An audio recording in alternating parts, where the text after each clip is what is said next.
As the recorder played back the damning conversation, my heart sank.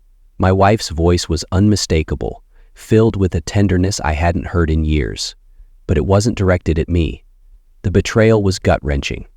But nothing prepared me for what came next. When I confronted her mother for support, she looked me dead in the eye and said something that turned the entire situation upside down. Her words left me speechless and questioning everything I thought I knew about my family and myself.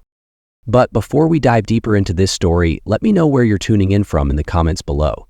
And if you enjoy stories like this, don't forget to subscribe and hit the notification bell so you never miss an update. The husband is a devoted man, always striving to take care of his family, but sometimes caught up in societal and traditional expectations. The wife, Jasmine, is a sensitive and strong woman who gradually feels lost and burdened by her role in the family.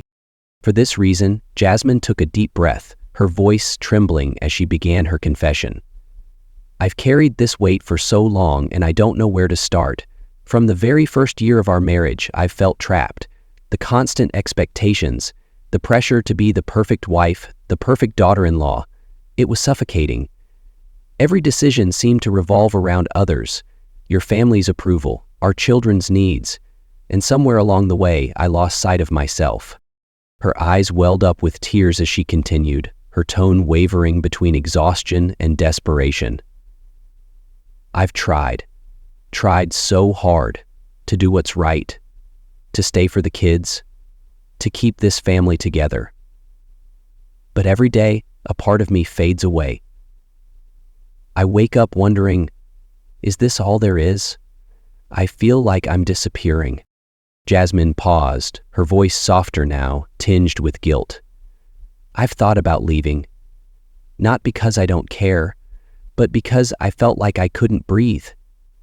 I longed for freedom, but the thought of breaking our family tore me apart. I thought I was doing the right thing by staying, but instead, I've only been hurting both of us." Her husband stared at her, stunned. "Why didn't you tell me from the start?" he asked, his voice low but pained. "I was afraid," she whispered, "afraid of hurting you, of failing everyone. But I didn't realize I was failing myself." The room fell into a heavy silence after Jasmine's confession. Her husband, Alex, sat motionless, his hands clenched into fists. His eyes, usually so steady, now darted aimlessly, as if searching for something solid in a world that had just crumbled. Finally, he broke the silence, his voice low, but heavy with pain. "All this time, I thought we were building something together, but now it feels like I've been living a lie." He stood, pacing the room as emotions spilled over. "Was I so blind, Jasmine? Did I miss every sign that you were drowning? Or was I just too consumed by my own sense of control to see it?" His voice cracked slightly, but he pressed on, the weight of betrayal and self-blame intertwined. "I should have known. I should have been better. For you. For us." Yet, even through the anguish, there was steel in his tone as he turned back to her. "I can't change the past. I can't erase the hurt we've caused each other. But I'll be damned if I let this destroy our children's future. They need stability, Jasmine. They need to know they're not losing everything." Taking a deep breath, Alex concluded with quiet resolve. "You may feel lost, but I'm not giving up on them. I'll fight for them. If I couldn't protect you, at least I'll protect them." The words hung in the air, a declaration of both grief and determination. Alex was tidying the study when he stumbled upon an old voice recorder tucked between a pile of disorganized papers. Its presence seemed ordinary, but something about it nagged at him. Curious, he pressed play. The static-filled silence was soon broken by familiar voices, one of which was unmistakably Jasmine's. Her voice, soft yet laden with emotion, cut through the air. "I don't know what I'd do without you. You've been my anchor when everything else felt like it was falling apart." Alex froze, the words reverberating in his mind. His breath hitched as a second voice, deeper and unmistakably belonging to his best friend, responded. "You deserve to be seen, Jasmine. I'll always be here for you, even if he isn't. His hand trembled, nearly dropping the recorder. He hit replay, disbelief battling with an urgent need to confirm what he had just heard. The exchanges played on, each word like a dagger. Their tones were intimate, filled with an understanding he hadn't shared with Jasmine in years. As the realization dawned, Alex's face twisted in a mix of anguish and fury. His eyes widened, and his breathing grew shallow, rapid, as if the walls of the room were closing in. The recorder slipped from his grasp, clattering onto the desk, but he barely noticed. "Jasmine," he whispered, his voice hollow, almost pleading. His mind raced back through moments with his best friend. Laughs, trust, brotherhood. How many times had they been in the same room, exchanging pleasantries, while this betrayal brewed in the shadows? The door creaked open, and Jasmine stepped in, startled by his pallor and the recorder sitting conspicuously between them. "Alex, what's wrong?" she asked cautiously, though the flicker of guilt in her eyes betrayed her. He stared at her, his expression shifting from disbelief to something far darker. "You. Him. How long?" His voice was low, yet it carried the weight of the storm within. Jasmine's face drained of color, her lips parting in shock. I can explain," she stammered, but Alex didn't wait. "Explain?" he interrupted, his voice rising. "Explain how the two people I trusted most, my wife, my best friend, managed to stab me in the back without me noticing? Explain what he gave you that I couldn't?" She stepped forward, her hands trembling as she reached out, but he recoiled, his anger boiling over. "Don't!" he growled, his voice sharp enough to make her stop. "I heard everything, Jasmine. You leaned on him when you could have come to me. You chose him." Tears streamed down her face as she choked on her words. "I didn't mean for it to happen. I was lost, Alex. You didn't see me anymore, and he listened. He made me feel understood." Her admission cut deeper than the recording. Alex clenched his fists, his jaw tight as he tried to steady himself. "You think that justifies this?" he spat. "While I was here, breaking my back for this family, you sought comfort with him? Do you have any idea what you've done?" Jasmine sobbed openly, her voice barely audible. "I didn't want to hurt you, or anyone. I was drowning, and he was there.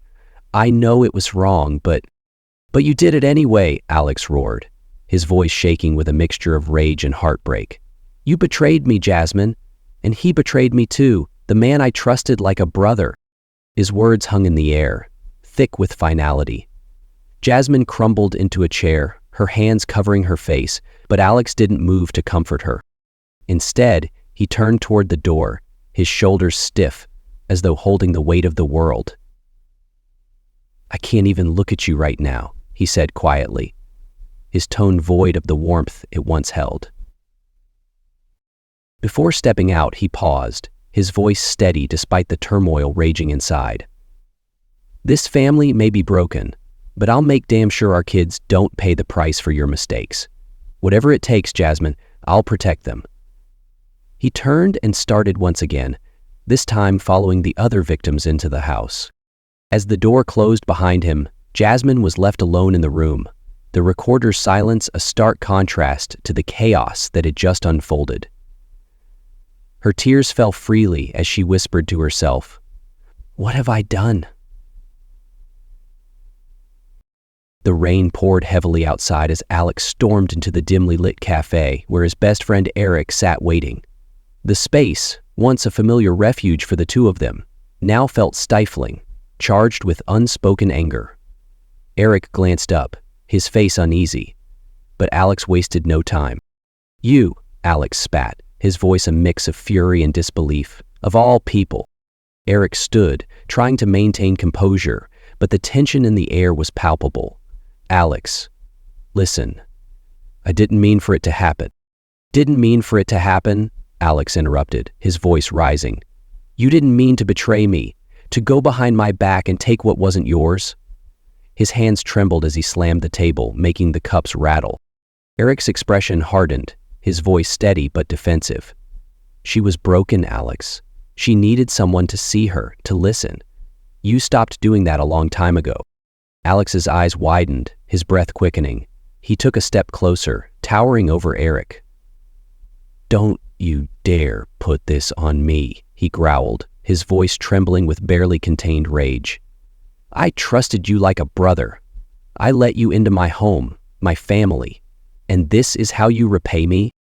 Eric flinched but held his ground. "I didn't set out to hurt you, but I couldn't just stand by and watch her suffer. You don't know what it was like for her, Alex." And you do?" Alex barked, his voice dripping with contempt. "What gave you the right to step into my marriage, into my life, and play savior? You think you're the hero here?" Eric's eyes flickered with a mix of guilt and defiance. "I never claimed to be a hero," he said quietly. "But someone had to fill the void you left. She was drowning, and you didn't even notice." Alex's hands balled into fists, his knuckles white. He turned away for a moment, running a hand through his hair, as memories flashed through his mind. Late nights spent confiding in Eric, laughter shared over beers, the trust he had never once doubted. He turned back, his face a mask of pain. "I gave you everything, my trust, my friendship, and you threw it all away. For what? Was it worth it, Eric?" Eric's jaw tightened, and he looked away, unable to meet Alex's piercing gaze. "It wasn't about being worth it," he muttered. "It was about her. She deserved to feel loved, something you stopped giving her a long time ago." "Huh." Alex's composure finally snapped. He lunged forward, grabbing Eric by the collar and shoving him against the wall. The sound echoed through the empty cafe, but neither man cared. Alex's voice dropped to a deadly whisper. "You don't get to talk about love. Not after what you've done. Not after you betrayed me and my family." Eric's face twisted with a mix of shame and defiance. "And what about her, Alex? Have you ever stopped to think about how she felt? About why she turned to me? You were so focused on everything else, you forgot about her." Alex's grip tightened for a moment before he shoved Eric back, his hands trembling. "Don't you dare act like you did this for her," he snapped. "You didn't save her, you destroyed her. You destroyed everything." Eric straightened his jacket, his breathing uneven. "Believe what you want," he said, his voice low but steady. "But at least I gave her something you couldn't.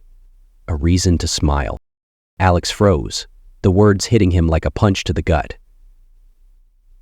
For a moment, the storm outside seemed to seep into the room, its coldness wrapping around them.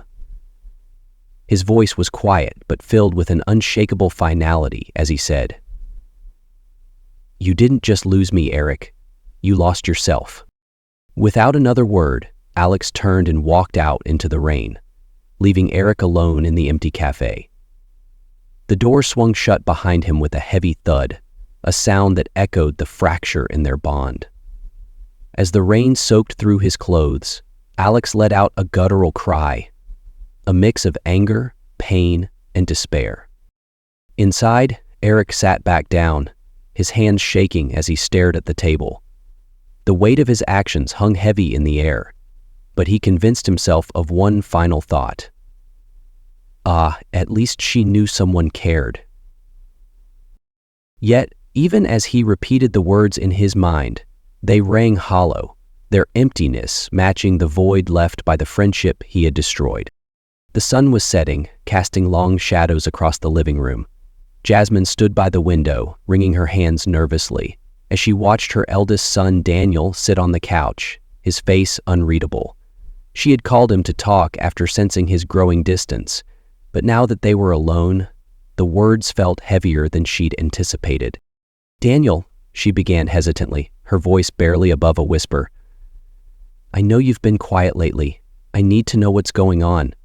Please talk to me." Daniel didn't look up. His eyes were fixed on the floor, his jaw tight. For a moment, The only sound was the ticking of the clock. Finally, he broke the silence. "I don't think you really want to know, Mom." Jasmine flinched at the coldness in his tone. She stepped closer, her voice trembling. "I do, Daniel. Whatever it is, you can tell me." He looked up then, his gaze piercing and filled with a mix of anger and sorrow that made her heart sink. "I heard everything," he said bluntly. "You and him. I heard the truth." The room seemed to tilt, and Jasmine felt the air leave her lungs. "Daniel, she started, but the words caught in her throat. "You lied to us," Daniel continued, his voice cracking under the weight of his emotions. "All those times you told us family comes first, that we should trust you. Was it all a lie? Were you pretending the whole time?" Jasmine's hand shook as she reached out to him. "It wasn't like that. I never wanted to hurt you or your siblings. I made mistakes, terrible mistakes. But I love you. I've always loved you." Daniel stood abruptly, stepping back as if her words physically pushed him away. His voice rose, filled with pain. "How could you say that? How can you claim to love us when you've destroyed everything we believed in? You weren't just my mom. You were the one I looked up to. And now?"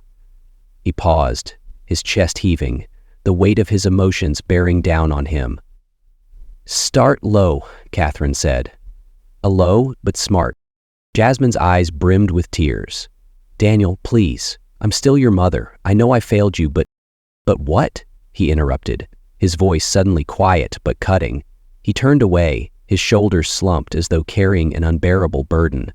After a long pause, he said, "I don't know who you are anymore."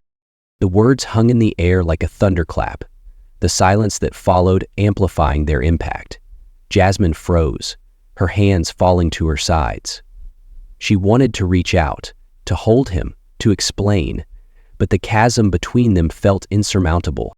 Daniel took a deep breath, his back still to her. "I used to think you were the strongest person I knew, someone who would never let us down, no matter what.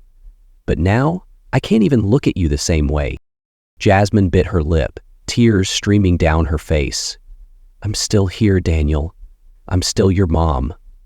I'm trying to make things right." He turned to face her, his expression now one of exhaustion rather than anger. "Some things can't be fixed, Mom. You broke something in me, in us. I don't know if it'll ever be the same." With that, he walked out of the room, leaving Jasmine standing alone in the fading light. Her knees buckled, and she sank into the nearest chair, her sobs muffled by her hands. The echo of Daniel's words, "I don't know who you are anymore," replayed in her mind, each repetition cutting deeper than the last. As the room grew darker, Jasmine stared at the empty doorway, her heart heavy with the realization that rebuilding her relationship with her son would be the hardest battle of her life. Yet even in the depth of her despair, a flicker of determination sparked. She would fight for his trust, no matter how long it took. The dining room, once a place of warmth and laughter, now felt suffocating. Jasmine sat at the end of the long table, her shoulders hunched as her parents and siblings surrounded her. The air was heavy with tension, the remnants of untouched tea and snacks scattered across the table. Her father paced the room, his footsteps echoing like a ticking clock, while her mother sat, dabbing her eyes with a handkerchief. Her father finally stopped, his face red with anger. "Jasmine, what were you thinking? Do you realize what you've done to this family? The shame you've brought us?" Jasmine opened her mouth to speak, but he cut her off, his voice rising. "Your husband came to me, Jasmine. He told me everything. Do you know how humiliating it is to face the neighbors, the community, knowing what my daughter has done?" Her mother's voice, trembling yet sharp, joined in. "We taught you to live for the family, Jasmine, to put others before yourself. But all you've done is think of yourself, your own desires." Jasmine's hands tightened into fists on her lap. She tried to hold her composure, but the weight of their accusations pressed on her like a boulder. Finally, she snapped, her voice cracking with frustration. Who thought of me all these years? She shouted, slamming her hand on the table. The sudden noise made everyone flinch. You talk about living for the family, but what about me? When did anyone ask if I was happy, if I was okay? Her siblings exchanged uncomfortable glances, but her mother leaned forward, her voice icy. We all make sacrifices, Jasmine. You're not the only one. But instead of holding your family together, you've torn it apart. The words hit Jasmine like a slap. She looked around the room, searching for even a glimmer of understanding, but all she saw were judgmental stares. Her brother, who rarely spoke in such meetings, finally broke the silence.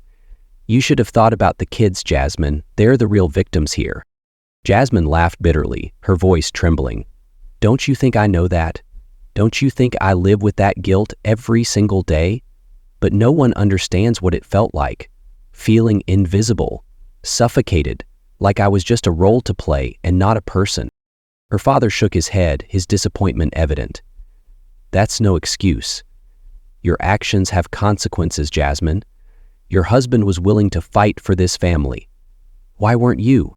The words stung, and Jasmine's vision blurred with tears. She looked down at her hands, her nails digging into her palms as she tried to keep from breaking completely. You don't understand, she whispered, her voice barely audible. You've never understood. The room fell into an uncomfortable silence, broken only by her mother's soft sobs. Jasmine glanced at the photo frame on the mantel, a family portrait taken years ago, when smiles had come easily and the cracks beneath the surface were hidden. The frame was now crooked, the glass slightly chipped, a stark reminder of how fragile everything had become. Her father sighed heavily, running a hand through his thinning hair. You need to fix this, Jasmine, he said, his tone more weary than angry now. For the kids, if not for yourself. Jasmine looked up, her eyes red but defiant. I'm trying, she said, her voice steady despite the tears streaming down her face. But I can't fix this alone. And right now, all I feel is everyone pushing me further down. Her mother stood abruptly, her chair scraping loudly against the floor.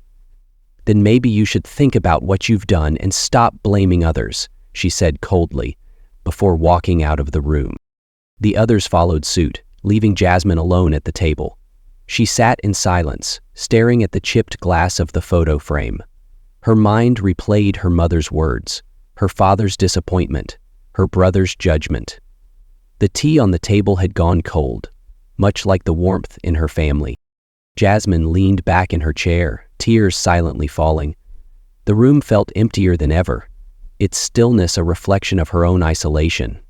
Yet amidst the despair, she clenched her fists, a flicker of resolve in her chest. If no one else would stand by her, she would stand for herself. She had to.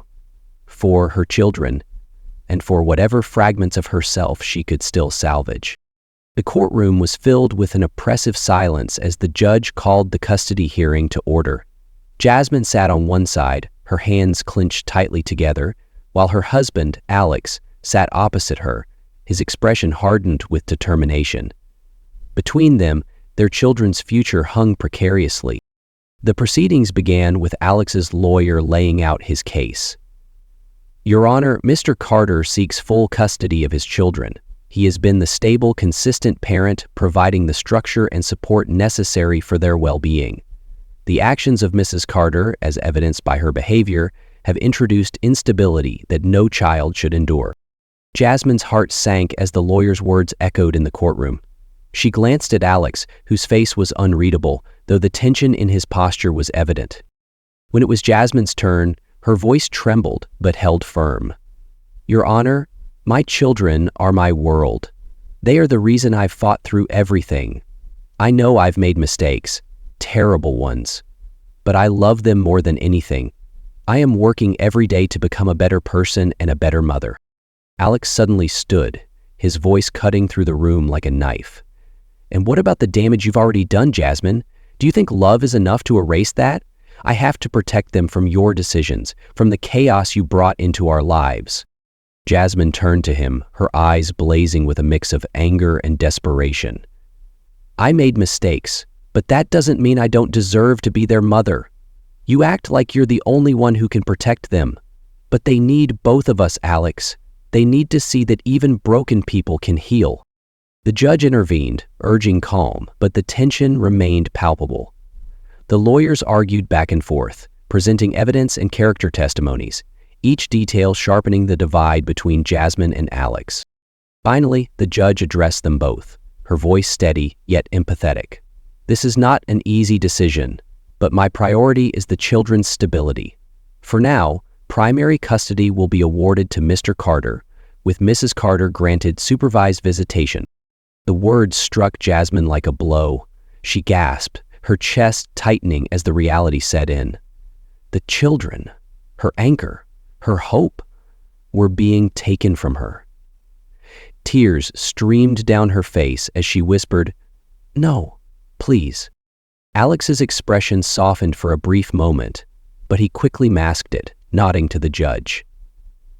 Jasmine sat frozen, her mind reeling as the gavel fell, finalizing the decision. The days that followed were a blur of emptiness. Jasmine's home, once filled with the sounds of her children's laughter, was now eerily silent. Their rooms remained untouched, toys scattered as if they might return at any moment. But they didn't. She spiraled into despair, withdrawing from friends and family. Plates of untouched food gathered on her kitchen counter, and her phone buzzed with messages she couldn't bear to read. Nights were the hardest, the quiet magnifying the ache in her heart. Yet, amidst the darkness, something shifted. One evening, as she sat staring at a photo of her children, their smiles frozen in time, she felt a spark of determination. They needed her, even if from a distance. She couldn't let them see her like this, broken and defeated. Slowly, Jasmine began to rebuild. She sought therapy, pouring out her regrets and fears to someone who finally listened without judgment. She attended parenting workshops, learning new ways to connect with her children and build trust. She also threw herself into community work, volunteering at local shelters and schools, finding purpose in helping others. Each small victory, whether it was cooking a meal or receiving a kind word from a stranger, felt like a step toward healing. Her supervised visits with the children became the highlight of her week. She used those moments to show them her love, reading their favorite books, drawing with them, and listening to their stories with genuine interest. Over time, the children began to respond. Her youngest clung to her during visits, and even her eldest, who had been distant, started to soften. Though the road ahead was long, Jasmine held on to the hope that her efforts would eventually show them she was still their mother, still worthy of their love. Months later, Jasmine sat in a courtroom again, her posture straighter, her voice steadier. She looked at Alex, who seemed less rigid, less angry. The judge noted her progress, her commitment to change, and began discussing joint custody arrangements. As Jasmine left the courtroom that day, the weight on her shoulders felt a little lighter. The battle wasn't over, but she had taken the first steps toward regaining her place in her children's lives. For the first time in months, she allowed herself to smile. She had fought for them, for herself. And though there was much to mend, the cracks were beginning to heal. The courtroom buzzed with tension as the custody hearing reached its climax. Alex, seated across the room, leaned forward, his tone resolute. "Your Honor, my priority is the children's safety and stability. Jasmine has shown she cannot provide that. I need to protect them from the chaos her choices have created." Jasmine's breath hitched, his words cutting deeper than any blade. "Chaos?" she retorted, her voice rising. "Yes, I made mistakes, but don't act like you were perfect. You shut me out, Alex. You refused to see me. I'm still their mother. They need me as much as they need you." The judge raised a hand, calling for order. The room quieted, the air thick with unspoken accusations. After a long pause, the judge delivered the verdict.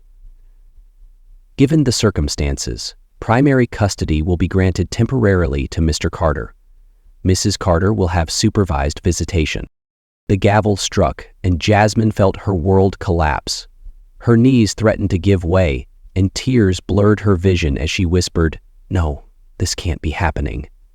Alex glanced at her briefly, his expression a mix of relief and regret, but he said nothing.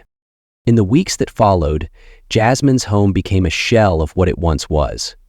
The laughter of her children was replaced by suffocating silence. Their rooms remained untouched, the toys and clothes frozen in place like artifacts of a life now out of reach. Jasmine would sit for hours, staring at the empty walls, her mind replaying the judge's words over and over. Her phone buzzed incessantly with messages of concern from friends and family, but she ignored them. Food went uneaten, her energy drained by the weight of her despair. She blamed herself entirely, her mind consumed with thoughts of everything she had done wrong. "Maybe Alex is right," she murmured to the emptiness around her. "Maybe I'm not enough." But one day, as she sat in the dim light of her living room, a small voice broke through her fog of despair. Her youngest child's words during their last supervised visit. "Mommy, I love you." The memory stirred something deep within her, a flicker of hope. She realized that as much as she had lost, there was still something to fight for. Determined to change, Jasmine sought help. She began therapy, unpacking years of pain and guilt. Her therapist's gentle guidance helped her confront her mistakes, but also reminded her of her strength. Slowly, she began to rebuild, taking small steps every day. She joined a support group for single mothers, finding solace in shared stories of resilience. She volunteered at a local shelter, channeling her pain into helping others. Each visit with her children became a beacon of hope. She poured her heart into every moment with them, reading their favorite books, drawing with them, and listening intently to their stories. Her efforts didn't go unnoticed. Her children, once distant, began to warm to her again. Even Alex, who had been so firm, seemed to soften as he saw the changes in her. Though the journey was far from over, Jasmine stood a little taller, her resolve strengthening with each passing day.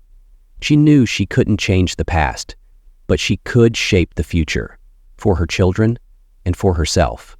And for the first time in months, she allowed herself to believe that she could become the mother they deserved. Losing custody of her children was a moment Jasmine described as the darkest abyss she had ever faced. It was as if the world stopped turning, she later reflected, her voice tinged with the raw pain that still lingered. The silence of their absence was deafening, and for weeks she existed in a haze of regret and despair, questioning every choice she had made. Yet as time passed, she realized this loss forced her to confront the truth she had long avoided, that she had neglected parts of herself and her family in ways she hadn't fully understood. It wasn't just about losing them, she admitted. It was about losing the illusion that I was doing enough. That clarity, though painful, became her turning point. The loss, as unbearable as it was, drove her to rebuild, not just for her children, but for the person she wanted to become. In the weeks following the custody decision, Jasmine buried herself in denial, clinging to the belief that she had been unfairly judged. "I was trying my best," she would tell herself, justifying her actions as she navigated the emptiness of her home. But the weight of her children's absence and the haunting echoes of their laughter began to chip away at her defenses. One evening during a therapy session, her counselor gently asked, "Have you truly looked at your role in all of this?" The question struck a nerve, and for the first time, Jasmine allowed herself to sit with the uncomfortable truth. The tears came suddenly, accompanied by a flood of memories, moments when she had chosen her needs over her family's, when she had failed to communicate or show up fully. "I lost sight of what mattered," Jasmine admitted, her voice breaking. "I was so focused on escaping my pain that I didn't see the pain I was causing them." Gradually, as she unpacked her mistakes, she began to see the path forward. Her realization crystallized one day as she spoke to a support group. Losing everything made me realize I had put myself before my family for too long, she said, her voice steady but filled with regret. Now I have to put them first, not just in words, but in every choice I make. This shift in perspective became her anchor.